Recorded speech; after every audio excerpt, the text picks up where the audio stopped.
¿Qué rollo, fanáticos de los videojuegos? Sean bienvenidos a un nuevo video en Wiibot.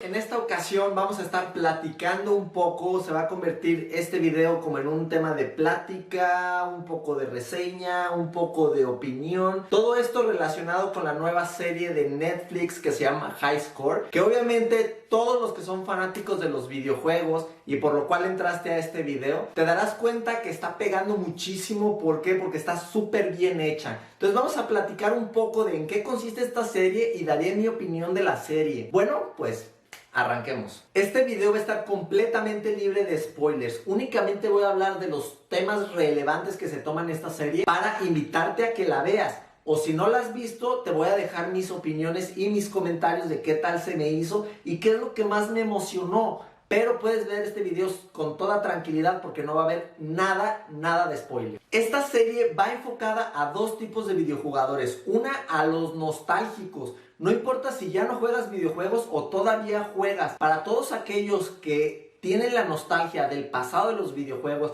y jugaron muchísimo el NES o las computadoras viejitas estas que apenas tenían como 16 bits o que tenían esos disquetes de 3.5 y empezaste ahí a jugar videojuegos o incluso en las arcades con Street Fighter, todos aquellos que empezaron a jugar videojuegos en esa época, esta serie te va a encantar. Y probablemente te saque una lagrimita o alguno que otro recuerdo que digas, me acuerdo cuando jugaba y llegaba un cuate y me retaba.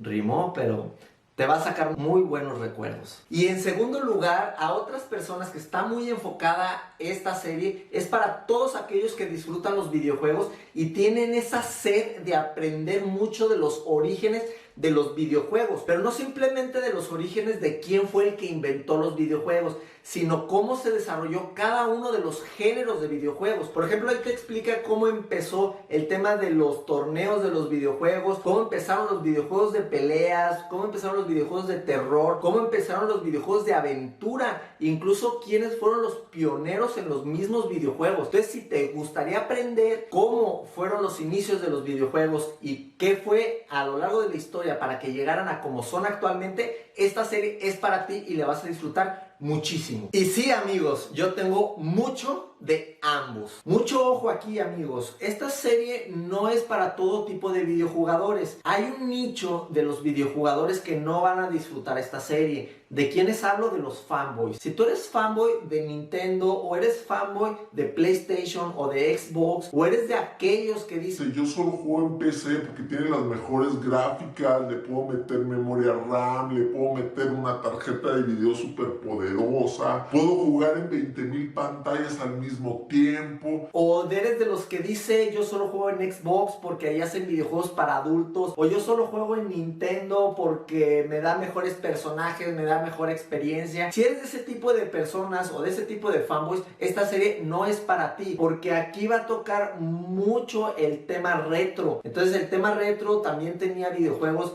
muy buenos, muy padres, que muchos empezaron su gusto por los videojuegos en esa época. Entonces, si tú eres de los que solamente juega por las gráficas o porque puedas jugar en 20.000 pantallas, no vas a disfrutar esto, porque aquí son videojuegos retro, videojuegos en los cuales a mí en lo personal me hicieron entrar en este mundo de los videojuegos. Actualmente muchas personas piensan que estamos en el boom de los torneos de los videojuegos, con todo ese tema de los esports, con Fortnite, con League of Legends, con Counter-Strike, con Call of Duty, etc. Pero en esta serie se ve el verdadero origen de los torneos de los videojuegos. Desde aquellos ayeres cuando Tetris estaba de moda y te llevabas a los mejores videojugadores del mundo, te los llevabas a Universal Studios. Universal Studios te llevaban a jugar Tetris. Bueno, disculpen mi emoción, pero estaría increíble que te invitaran, o era mi sueño ir a concursar a un torneo de videojuegos en Universal Studios. Eso era el sueño. Entonces, desde aquel entonces ya existían los torneos de videojuegos a nivel internacional. Solo que ahorita, gracias a los medios de comunicación como están, se han masificado. Pero desde aquel entonces ya existen. En esta serie ves mucho esa parte, cómo se ha ido transformando todos los torneos de videojuegos. Ya que tocamos la comparativa, actualmente es muy fácil pasar un videojuego difícil. Anteriormente no lo era.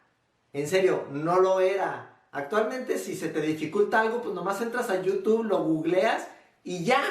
Anteriormente no, existían unas revistas que se llamaban Nintendo Power en América y lo equivalente aquí en México eran las Club Nintendo. Aquí tengo unas.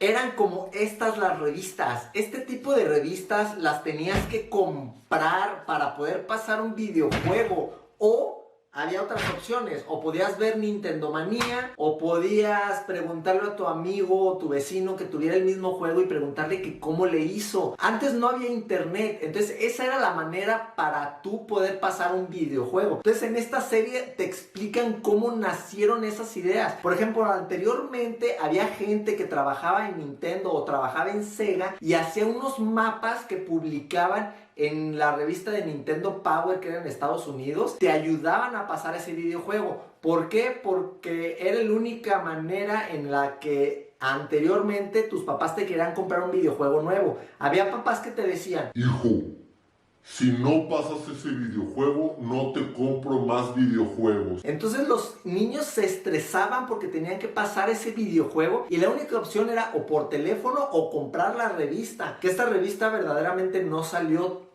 tan antes. Ya había muchos videojuegos y ya Mario estaba en el top cuando salió. Entonces imagínense antes el estrés de los niños para poder pasar un videojuego, todo lo que tenían que hacer. Actualmente la tenemos muy fácil, entre comillas. Reconozco que sí hay muchos videojuegos que tienen un alto nivel de dificultad o sí te generan cierto reto, pero basta con que seas constante o mejores un poquito tus técnicas. La facilidad de ahorita es, entras a YouTube o entras a Twitch, ves cómo la gente juega y ahí ya sabes qué es lo que tienes que hacer. En la anterioridad no sabías verdaderamente qué es lo que tienes que hacer. Recorrías todo el mapa, agarrabas todos los objetos, ya subías, ya bajabas, ya te enojabas y aventabas la consola porque no sabías qué era lo que tenías que hacer.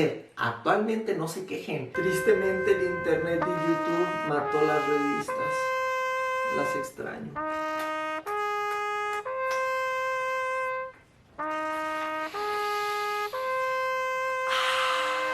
Algo que me gustó muchísimo de esta serie es la parte donde empiezan a explicar cómo nace la guerra de consolas. Esta guerra entre Sega y Nintendo, que para ser honestos, ahí fue donde se detonó la bomba por la guerra de consolas. Una para buscar quién es el más cool, quién tiene los mejores personajes, quién tiene los mejores juegos o visualmente qué consola es más atractiva. Obviamente el desenlace ya lo sabemos todos. Actualmente Sega está muerta, ya no compite en el tema de consolas, ya no las fabrica, solamente se quedó en la parte de los juegos, aunque actualmente está dando patadas de ahogado. ¿Cuál fue el error principal de Sega? A mi punto de ver las cosas, salió al mercado simplemente con el afán y con la avaricia de derrocar al otro. Quería derrotarlo y probarle al mundo que él era mejor que la otra consola. Salieron con esa mentalidad y esa, para mi punto de vista, es una mentalidad de perdedores. Si tú sales con un producto nuevo, innovador y sales con esa ideología, automáticamente estás cavando tu tumba. Tú tienes que salir al mercado probando que eres diferente, probando que tienes una creatividad y una esencia única. Es de la manera en la que tú tienes que presentar tu producto, cosa que Sega, todos los productos que sacaba al mercado y actualmente saca, es simplemente con el afán de derrocar al otro, de bajarlo de su pedestal y ellos ponerse por encima. Solo querían competir y ese fue el error de Sega. Estaban tan enfocados en ser mejor que el otro que se olvidaron de su creatividad y su esencia, una esencia que actualmente la vemos muy marcada en Xbox, en PlayStation y en Nintendo. Tienen diferenciadores muy grandes que hacen que el usuario perfectamente pueda tener ambas consolas o las tres consolas, cosa que en la guerra entre Sega y Nintendo te daban a ti la elección de tener una o la otra y simplemente no era una sana competencia en el cual le decían al videojugador puedes tener ambas, sino que Sega quería que no compraras Nintendo y que compraras Sega, y se notaba mucho en sus comerciales que vemos en la serie nos ponen unos que otros comerciales, y si se fijan en estos comerciales exclusivamente hablan de que son mejores que la competencia, te invitan a que no compres Nintendo, que por qué los compres a ellos, que por qué tienen los mejores juegos, y siempre trataban de darle patadas a Nintendo para que comprara su consola. Entonces, esta es una peor manera de salir a vender el producto, y ese fue el error de Zelda, por lo cual... ¿De Zelda? ¿Dije Zelda? Ese fue el peor error de Sega. ¿Ven? El error de salir con avaricia. Salgan con creatividad. Si ustedes van a hacer un nuevo proyecto, un nuevo producto, salgan con creatividad, con su propia esencia, no simplemente con ganas de derrotar al otro. Otro episodio que me encantó de la serie es el tema de las arcades y los juegos de pelea. Me acordé cuando iba en la adolescencia e íbamos a la tiendita de la esquina o a la plaza que estaba allí cerca en la esquina de donde vivía, y hacíamos esos torneos en las arcades, tanto de Marvel vs. Capcom, de King of Fighters, de Street Fighter, etc. Y me acordé de esos momentos tan emocionantes y también de corajes. Pasaba muchos corajes con los vecinos, perdí muchísimas amistades ahí. Si mi hermano está viendo este video, Gerardo, ¿te acuerdas del Winnie?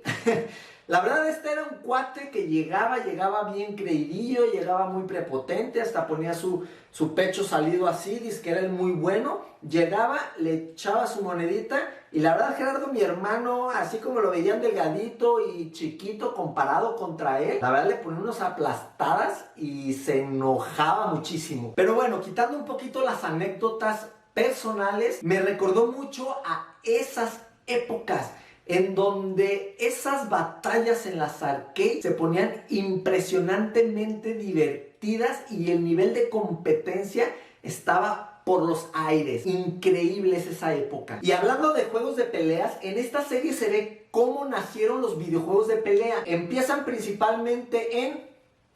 obviamente Street Fighter. Street Fighter no sé si es el pionero en los videojuegos de peleas. Honestamente no estoy 100% seguro.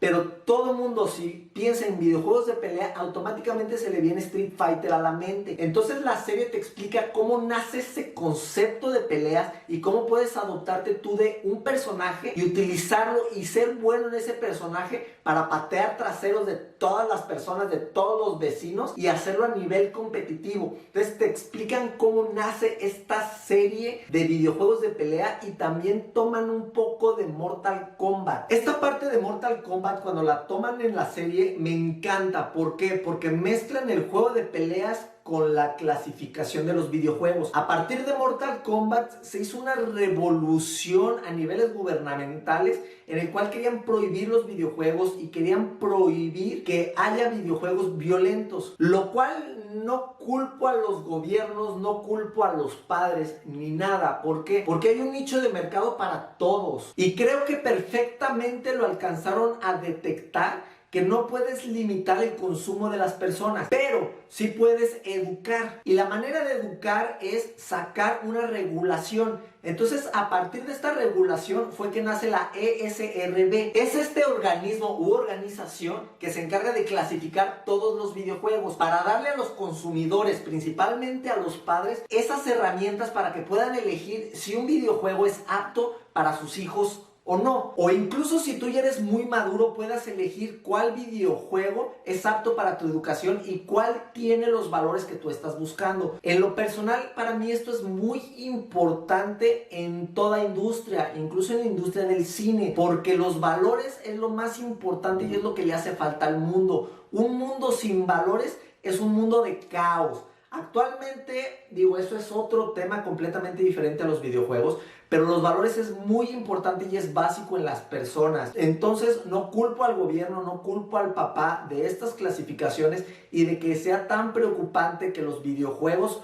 violentos lleguen a cualquier persona. Entonces, si tú eres papá y estás escuchando esto, ten mucho cuidado. Investiga qué es la ESRB y cómo catalogan sus videojuegos, para que si le vas a comprar un videojuego a tu hijo, estés muy al pendiente de qué videojuego le estás regalando, para que vaya a jugar cosas que sean acorde a los valores que tú le quieres inculcar. Para serles muy honesto, lo que más me encantó de la serie e hizo que me atrapara y la amara y casi se me salieran las lágrimas, es la sensación y la experiencia que te transporta a la mente de los creadores de los videojuegos, en el cual te hace saber que los videojuegos no están hechos simplemente por un capricho tecnológico, sino que quieren transportar los desarrolladores una experiencia personal al jugador. ¿Qué quiero decir con esto? Por ejemplo, tocan mucho el tema de Star Fox y cómo fue la creación de Star Fox. No simplemente era un capricho tecnológico de querernos brindar videojuegos en 3D, sino querían darnos una experiencia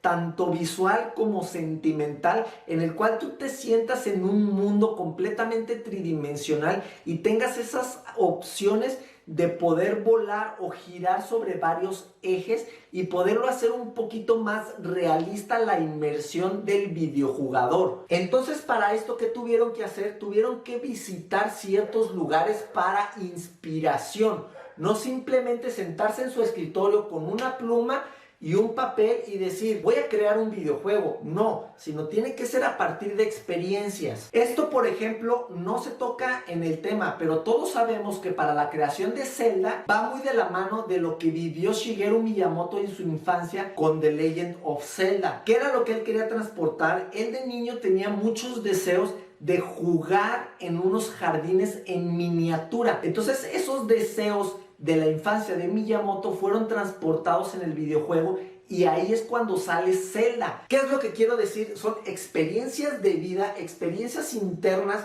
lo que tienen los desarrolladores, y eso lo quieren transportar a las personas, no simplemente logros tecnológicos. Para logros tecnológicos es otra industria. Recordemos que la industria de los videojuegos es una industria inmersiva, que lo que quiere hacer es que la persona o el usuario se inmersa dentro del videojuego y experimente nuevas sensaciones, no tecnología. Tiene que ser al revés. El creador tiene que pensar cuál es la experiencia que le tiene que dar al usuario o quiere darle al usuario. Cuando ya tiene la idea conceptualizada, ahora sí viene qué tecnología tengo que emplear para poderle dar esa experiencia que yo quiero al videojugador. No al revés.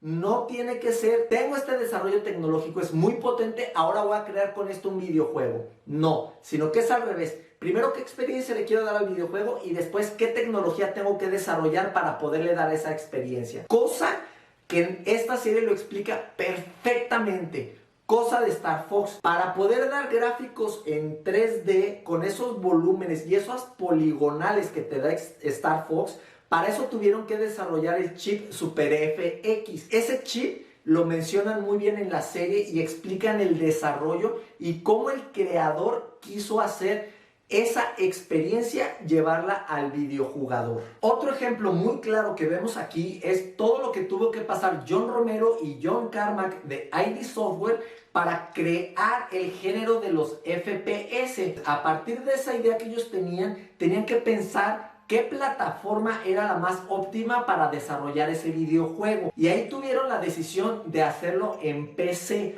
la única consola que te daba las características para poder desarrollar el gameplay que ellos tenían pensado. Ahí está el ejemplo de que primero es la idea y después es el desarrollo tecnológico. Por eso hay videojuegos con gráficas impresionantes, pero súper aburridos que no proponen absolutamente nada. La verdad es que es una serie hermosa y como bien les comenté al principio, no dije ningún spoiler, únicamente mencioné los temas que toca la serie, pero no te di detalles de qué es lo que hacen los desarrolladores o cómo crean o todo lo que pasaron para poderlo hacer. Muy bien amigos, con la alegría del mundo me despido de este video, no sin antes invitarte y agradecerte que te suscribas a este canal, lo compartas con todos tus amigos que les gustan los videojuegos y lo más importante, activa la campana para que te notifique cada que haya un nuevo video.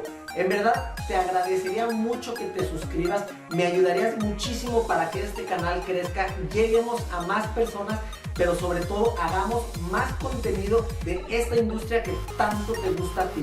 Y yo solamente con una pregunta, ¿qué estás haciendo hoy para cumplir tus deseos que tanto quieres en la vida? Hoy, ¿qué actividad estás haciendo para llegar a lo que quieres ser? Y recuerda que te quiero mucho y nos vemos en un próximo video. ¡Adiós! ¡Woohoo!